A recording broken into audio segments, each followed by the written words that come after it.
Salut, aujourd'hui on va rentrer dans la série de vidéos comment faire des divisions. Donc là c'est le moment, ça y est. Alors là on va dire on a une dizaine de jours d'avance en Normandie. Normalement ça se fait début mars et puis tout le printemps sans problème. Mais comme là il fait super beau, aujourd'hui on va battre encore des records de chaleur. Alors ils annoncent entre 16 et 18 degrés à l'extérieur, mais imaginez-vous sous les tunnels. Donc si vous avez des tunnels, avant de partir au boulot, hop, vous ouvrez, ça c'est hyper important. Et puis il faut aérer, donc moi là je vais voir si je vais remonter un petit peu, je vais voir un petit peu comment ça va se comporter. Mais comme bon là ils annoncent quand même du voile, c'est un voile de nuages quand même dessus le soleil, en dessous le soleil plutôt. Donc on va voir ce que ça donne. Mais bon, attention à vos tunnels, vos châssis, vos tunnels lentés, tout ça, il faut faire attention, aérer comme d'habitude. Alors comment on va procéder? Donc d'abord il vous faut un petit pot de plantes, diverses plantes, ce que vous voulez. Alors bien souvent ce qu'on divise c'est les plantes vivaces, bien sûr. Là c'est une menthe. Donc moi j'ai pris une petite planche pour pas abîmer mon sol. Il vous faut un petit sécateur, un petit couteau pour couper. Après il vous faut donc une petite balayette pour faire bien le boulot. Moi j'ai pris une petite pelle, un seau de terreau. On va rajouter donc de l'engrais, donc osmocote, et puis je vais vous montrer sur une seule barquette. Bien sûr moi j'ai plusieurs barquettes à réaliser, mais je mets du godet de 8. Un bon petit godet c'est suffisant. Donc là je vais vous en montrer 10.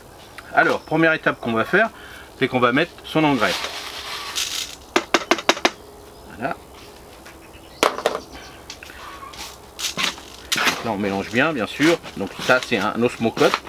Alors pour tous ceux qui me demandent c'est quoi ton engrais, c'est quoi ça, machin bidule. Alors moi je mets un engrais osmocote, c'est-à-dire un osmocote, cet engrais là, et puis ce qu'il fait c'est qu'il se diffuse à peu près, là c'est un 12 mois. Donc vous voyez, c'est pour ça que c'est un peu plus cher ces engrais là que les engrais de synthèse classiques.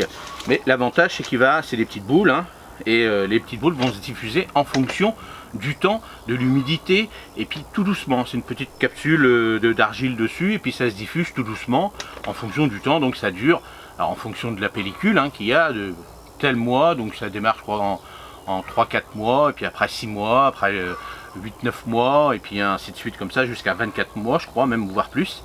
Donc vous voyez, c'est vraiment un engrais spécifique pour nous les professionnels. Donc nous les professionnels, l'avantage c'est que, vous voyez, ce pot là, il a presque un an. Donc moi j'ai mis un engrais, pendant un an je suis tranquille, je sais que je vais le vendre cette année, donc voilà. Vous par contre, si c'est juste pour rempoter, là pour un mois ou deux, c'est pas très grave, vous prenez soit de l'urine, soit du purin d'ortie, des choses comme ça. N'investissez pas dans des engrais très chers comme ça.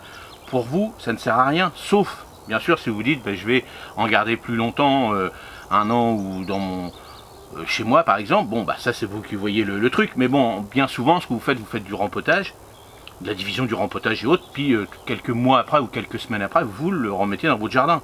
Donc une fois que vous le remettez dans votre jardin, vous allez mettre ce qu'il faut au démarrage pour lui donner un petit coup de sang, mais ça sert à rien d'investir dans des engrais pro comme ça qui coûtent très cher pour vous. Pour quelques mois, vous allez voir le prix, quand vous allez voir les prix au kilo, vous allez dire bon il a raison Rodolphe, autant mettre de l'urine. L'urine c'est très bien. L'urine c'est ce qu'il vous faut au démarrage, c'est un coup de sang. Là, vous voyez, il va être rempoté. Donc vous prenez un très bon terreau comme d'habitude. Donc déjà dans vos terreaux, normalement il y a déjà un NPK. Ça c'est sûr, vous regardez derrière, en règle générale c'est toujours les mêmes. Donc vous avez déjà un petit engrais, on va dire léger, qui dure quelques mois. Et après ce que vous allez faire, donc vous allez diviser, et la plante elle a besoin de tout de suite de lui donner un coup de sang, on va dire. Rappelez-vous les anciens, mon grand-père c'est ce qu'il faisait, c'était l'engrais bleu ou un truc comme ça. Dans ce temps-là c'était l'engrais azoté qu'il mettait pour donner un coup de sang à ses choux, à ses salades, tout ça. Dès le démarrage il mettait ça. Donc bien sûr chaque engrais, il ne faut pas le mettre sur le feuillage, tout ça, toujours avec une couche de terreau pour éviter que les racines brûlent, ça c'est important, mais pour vous c'est largement suffisant. Donc voilà, je voulais répondre un petit peu aux questions, aux commentaires qu'on me laissait sur l'osmocote. À chaque fois, qu'est-ce que tu as mis, qu'est-ce que tu n'as pas mis. Et voilà, à vous de voir, mais normalement pour vous, c'est pas nécessaire d'investir dans ce genre d'engrais. Alors, une fois qu'on a bien remué son terreau, donc là, hop, on va mettre ça de côté. Là, on va prendre, voilà, on va prendre son godet. Voilà, on prend son godet. Alors moi ce que je fais, bien souvent je le coupe. Bon là il y a plein de racines tout ça, mais je m'en fiche un petit peu. Ça sert à rien tout ça. Voilà, moi je fais ça. Voilà. Voilà. Alors soit je coupe comme ça, bon là ça se passe bien, des fois je prends un couteau, mais là ça se passe bien. Donc moi ce godet là je vais le diviser en 4. Alors bien sûr toujours bien garder des racines, hein. Faites attention, vous regardez bien, vous dites bon là il y en a une, là il y en a une. Voilà, là j'ai déjà 2 morceaux. Là ce morceau là, vous voyez, hop, on va le couper en 2, ici tout simplement. On va vérifier s'il y a encore bien des racines. Donc là il y a ce qu'il faut en racines. Donc voilà. Hop. Donc on continue. Je vais vous en montrer pour faire une barquette entière. Donc moi je coupe presque la moitié du godet. En fin de compte c'est pour, vous verrez dans le godet comment je vais faire.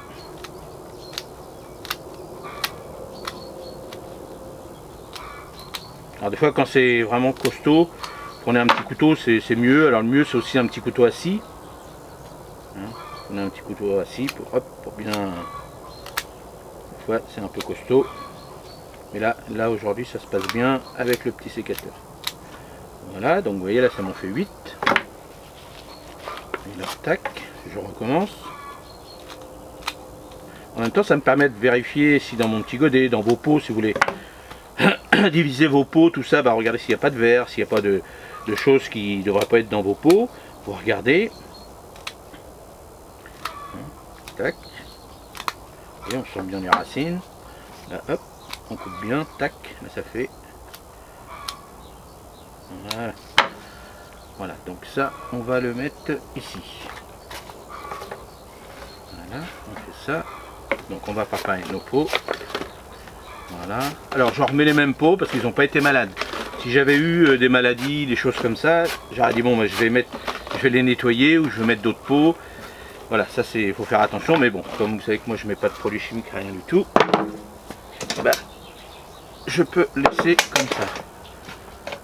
Donc, on va essayer de ne pas faire trop de cochonneries.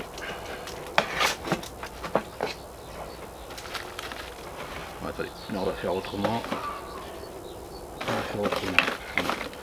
On va faire ça. Surtout pour éviter d'en mettre partout. Voilà. Alors comme d'habitude, ça sert à rien de tasser. Hein. Et là on en met vraiment... Allez, on met comme ça, vous voyez. Ça sert à rien d'en mettre beaucoup plus parce que vous voyez j'ai quand même une motte. Et ça va être suffisant. Ça va être suffisant. Tac, tac, tac. Allez, encore 2. Là, on en remettra après du terreau, ça c'est pas un problème. Voilà, et voilà. On va laisser ça là. Et voilà, et voilà. Donc voilà. On prend la petite micro-motte qu'on a fait. Tac. Tac. Tac. Et voilà. Vous voyez. On dit tic et tac. C'est pas la peine de se prendre le chou. Comme ça. Comme ça. Et comme ça, vous voyez, hop, c'est très bien. Là, il y a des petits trous. La menthe, c'est très costaud. Surtout là, je peux vous dire qu'elle est bien. Elle est dans un superbe terreau. Et voilà.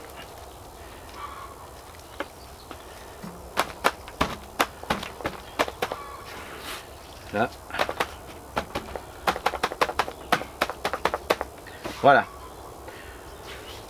Hop. Et on va finir les 2 petits là. Comme il y en a 2 là.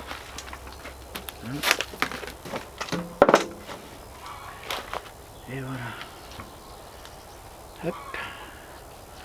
Hop.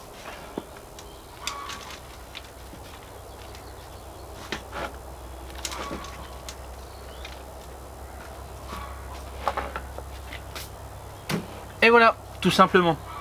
Donc là je vais arroser, puis moi je vais continuer ma série, et puis bah regardez comment, alors ça c'est une menthe marocaine, mais c'est pour toutes les menthes c'est pareil, hein. Si vous avez de la menthe fraise, là j'ai de la menthe morito, qu'est-ce que j'ai comme menthe aussi, la menthe chocolat j'ai, donc c'est exactement le même principe. Donc en fonction de ça bah, vous regardez, hein. Bon, bien souvent vous avez des gros pots bien garnis, ça ressort par les trous de drainage et autres.